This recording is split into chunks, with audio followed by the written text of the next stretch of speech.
باقی معاف کیجیے گا رسم کی ادائیگی تو ہو سکتی ہے، لیکن اگر حضرت زہرا قبول نہ کرے تو پھر ہمیں اس کا ثواب نہیں ہے۔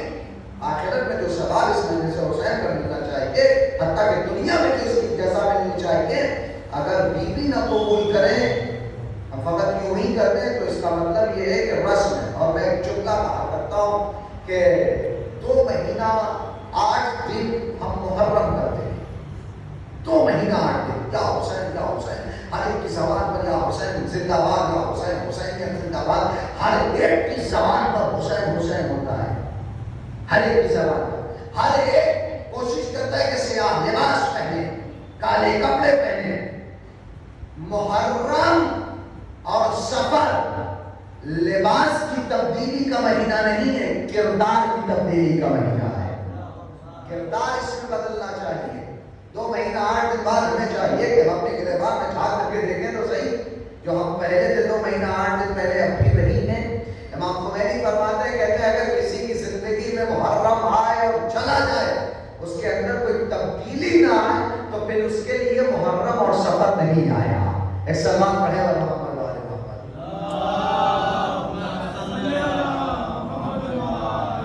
اس سے بہتر انداز میں ایک سلمان پڑھے۔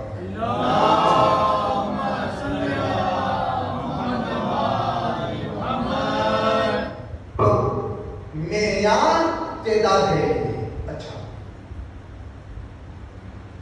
پیغمبر اکرم خاتم النبیین سید المرسلین کائنات کا کوئی نبی ہے کہ جس کے صدقے میں اللہ نے پوری دنیا کو خلق فرمایا ہے کہ جو کچھ بھی پیدا ہوا ہے یہ میرے پاک نبی کا صدقہ ہے۔ اگر انوار اہل بیت، اگر یاد ہو آپ کو اشرح اللہ کی گفتگو پہلے دن میں نے کہا تھا کہ انوار اہل بیت علیہ السلام کی وجہ سے اللہ نے کائنات کو پیدا کیا، کائنات کو خلق فرمایا۔ آدم ایک قانون لے کر کے چلے، ایک شریعت لے کر کے چلے کہ جو اللہ کی جانب سے ہے۔ آدم کے بعد ایک ایسا نبی آیا کہ جس کا نام نوح پڑ گیا۔ اتنا روتے تھے، اتنا گریا کرتے تھے کہ نام ہی نوح پڑ گیا۔ اسی سے ایک لفظ نکلا ہوا نوحہ، کہ جس کا مطلب ہوتا ہے بین کرنا، گریا کرنا۔ نوحے کا مطلب یہ نہیں ہوتا ہے کہ ہم پڑھے جائیں لوگ بابا کیے چلے جائیں۔ نوحے کا مطلب ہوتا ہے بین کرنا، گریا کرنا، اسی سے مشتق ہے نوحہ۔ ناحا ینوحو، نوح اسی سے مشتق، اسی سے لیا گیا۔ بہت روتے تھے، عذاب منگایا، 80 لوگ بچے، پھر اس کے بعد دنیا چلی۔ نوح پیغام خدا لے کر کے چلتے رہے۔ ابراہیم، اسماعیل، اسحاق، یعقوب، یوسف، موسیٰ، عیسیٰ، یہ تمام انبیاء کرام آتے رہے اور لوگوں تک دین پہنچاتے رہے، اللہ کے پیغام کو پہنچاتے رہے۔ کائنات کا نبی یہی وہ مہینہ 17 ربیع الاول کی تاریخ ہے کامل فیل کے جب ہمارے نبی کے اکرم کی ولادت ہوئی۔ اب کائنات کا نبی دنیا میں آ گیا۔ 40 برس تک کائنات کا نبی خاموش ہے۔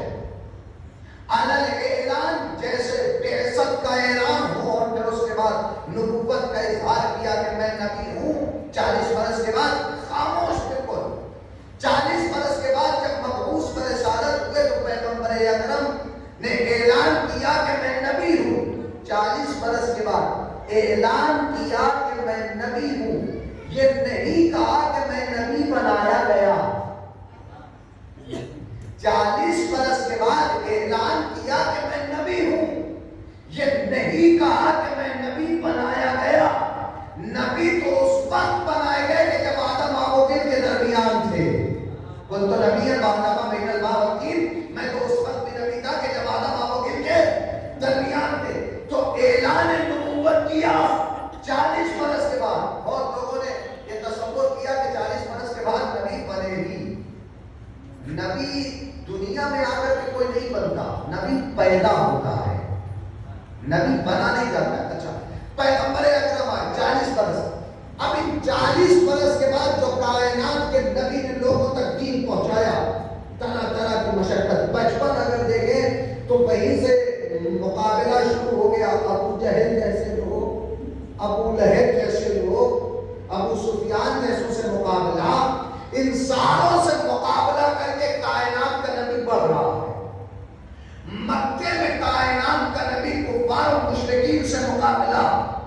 لوگ نبی کو مجنون، ساحر، دیوانہ، پاگل، نہ جانے کیا کیا کہتے رہے۔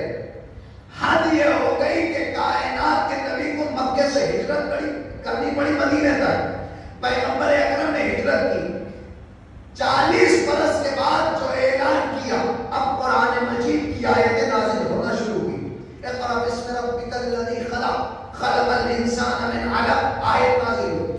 23 برس اب جو پیغمبر اکرم میں بڑی توجہ چاہ رہا ہوں، ایک مرحلے کو ایک منزل تک لے کر کے جا رہا ہوں۔ دیکھ ایک سوال پڑے گا،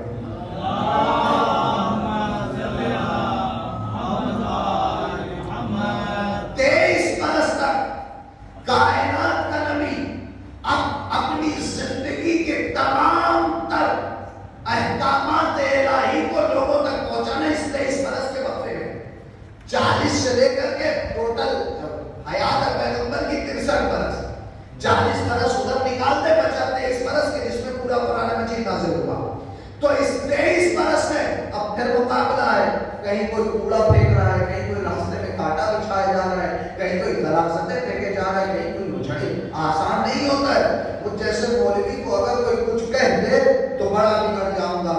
اب سوچو کہ اللہ کا رسول ہے، اس سے بڑا کون، اس سے اعلیٰ کون؟ مگر نہیں، کوئی تاریخ نہ ملی کہ کائنات کا نبی کبھی بگڑا ہو، کسی نے کوئی اہانت کی، کسی نے توحید کی، شان رسالت کی گستاخی، کبھی بگڑے ہو، کبھی کچھ کیا ہو، کبھی کچھ بے توجہ ہے، کبھی کچھ نہیں کیا۔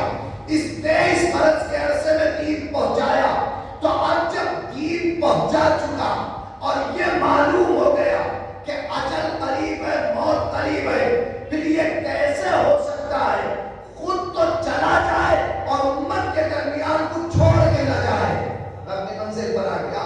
بھائی 63 برس کی محنت، یہ کیسے ممکن ہے؟ کائنات کا نبی، اللہ کا رسول، سید المرسلین، وما محمد اللہ رسول کا مالک، وما ینطق عن الہوی ان هو الا وحی یوحی کا مالک، اللہ جسے رسول بنائے، اللہ جس کی رسالت کی گواہی دے، قل کفی باللہ شہیدا بینی و بینکم ومن عنده علم الکتاب هو الذی بعث فیکم رسولا منہم یتلو علیہم آیاتہ ویزکیہم ویعلمہم الکتاب والحکمہ۔ اتنی عظمتوں والا رسول، اتنے مرتبے والا رسول، اب کائنات کا نبی جب 63 برس تک لوگوں کو حق بتا کر کے جائے، دین بتا کر کے جائے، قرآن بتا کر کے جائے، تو پھر کیسے یہ ممکن ہے کہ 63 برس کی زندگی کو وہ خاک میں ملا دے، امت کو بغیر کسی کے چھوڑ کر کے چلا جائے؟ اب امت کے بغیر امت کو سہارا دینا ہے۔ ہم اگر جا رہے ہیں تو کوئی ہماری جگہ پر آئے گا، ہم اگر جا رہے ہیں تو اس کا دامن پکڑو، ہم اگر دنیا میں نہ رہیں تو اس کے در پر آ جانا۔ لاؤ قلم اور کاغذ، میں کائنات کا نبی پوری دنیا والوں کو یہ لکھ کر کے دوں گا، انی تارکم فیکم الثقلین کتاب اللہ وعترتی واہل بیتی۔ اے دنیا والوں، جب تمہیں محمد نہ نظر آئے، اے دنیا والوں، جب رسالت تمہاری نگاہوں سے اوجھل ہو جائے، اے دنیا والوں، جب مجھ نبی کا وجود نہ رہے تو ادھر ادھر مت جانا، میں تمہاری ہدایت کے واسطے دو گرا قدر چیزیں چھوڑ کر کے جا رہا ہوں۔ ایک قرآن ہے کہ جو چپ رہ کر کے ہدایت کرے گی، ایک اہل بیت ہے جو بول کے ہدایت کریں گے۔ صلوات محمد و آل محمد۔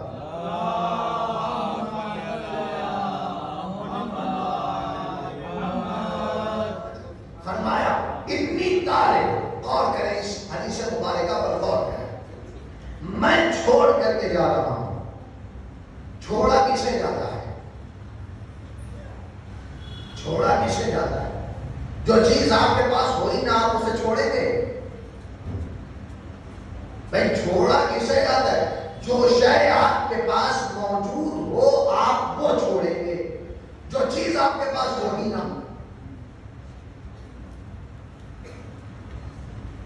وہ چھوڑی نہیں جاتی۔ اور چھوڑا وہ جاتا ہے کہ جو بہت قریب ہو، جو بہت دور ہو، اس کے لیے تو کہتے ہیں ارے صاحب کیا کہنا، وہ تو دور ہی ہے، نہ پاس ہے نہ قریب ہے، تو چھوڑنا اور پکڑنا کیسا؟ تو چھوڑا وہ جاتا ہے کہ جو قریب ہو، اور چھوڑا وہ جاتا ہے کہ جو موجود ہو۔ پیغمبر کے پاس دنیا میں دو چیزیں کہ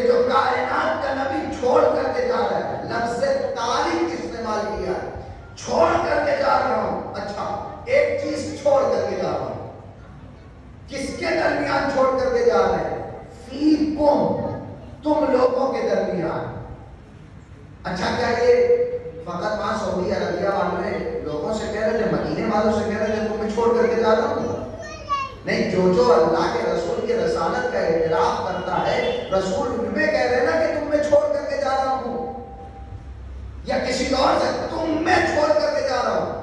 کیا چیز چھوڑ کر کے جا رہا ہوں؟ سب لے دو گرا قدر چیزیں ہیں، اہم چیزیں ہیں، وزنی چیزیں ہیں. کیا ہے وہ دو چیزیں؟ کتاب اللہ، ایک اللہ کی کتاب ہے، وعطرتی، دوسرے میری عطرت ہیں کہ جنہیں اہل بیت کہا جاتا ہے. آگے فرمایا ما ان تمسکتم بہما لن تضلوا بعدی، جب تک تم قرآن اور اہل بیت کا دامن پکڑے رہو گے تب تک گمراہ نہیں ہوگے. کس کا؟ قرآن کا اور اہل بیت کا.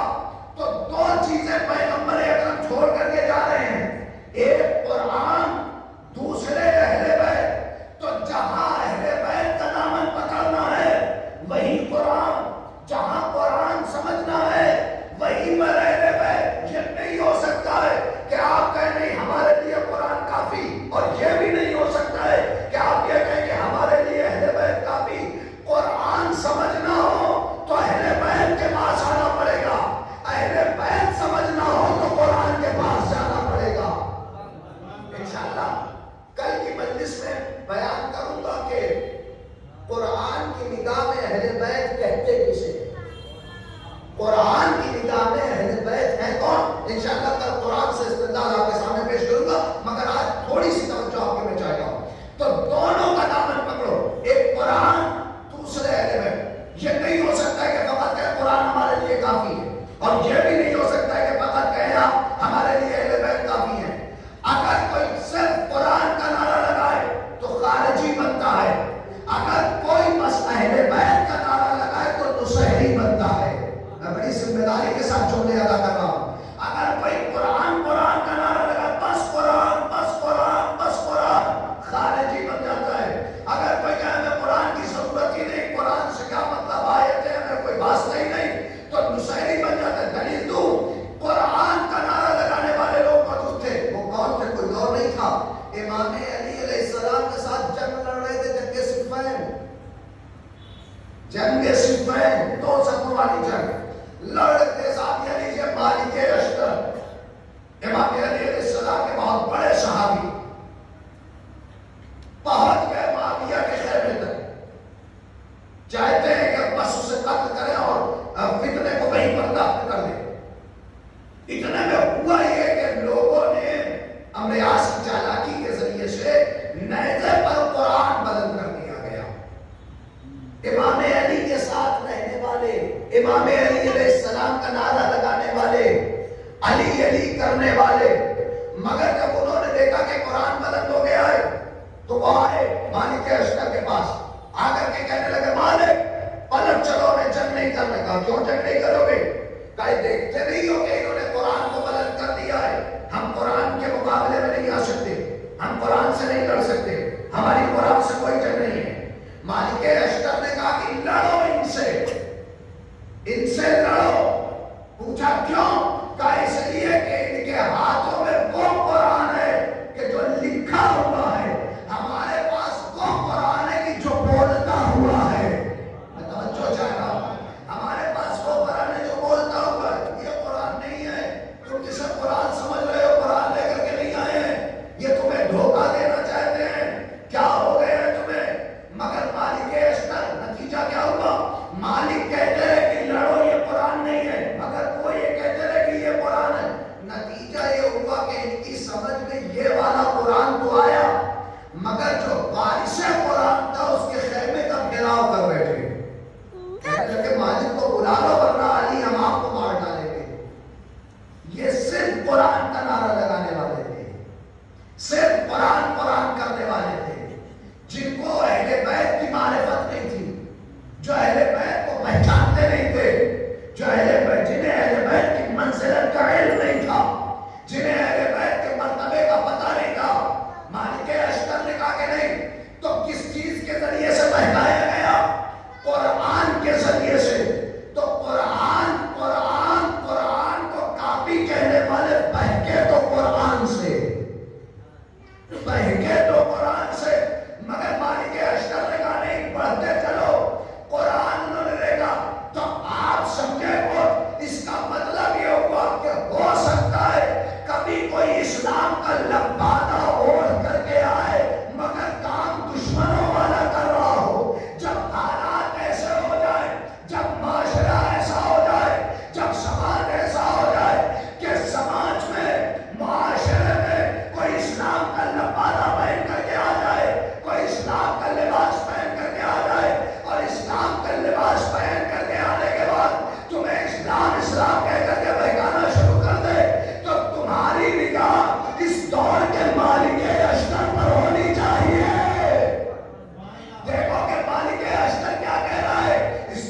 مالک اشتر اس دور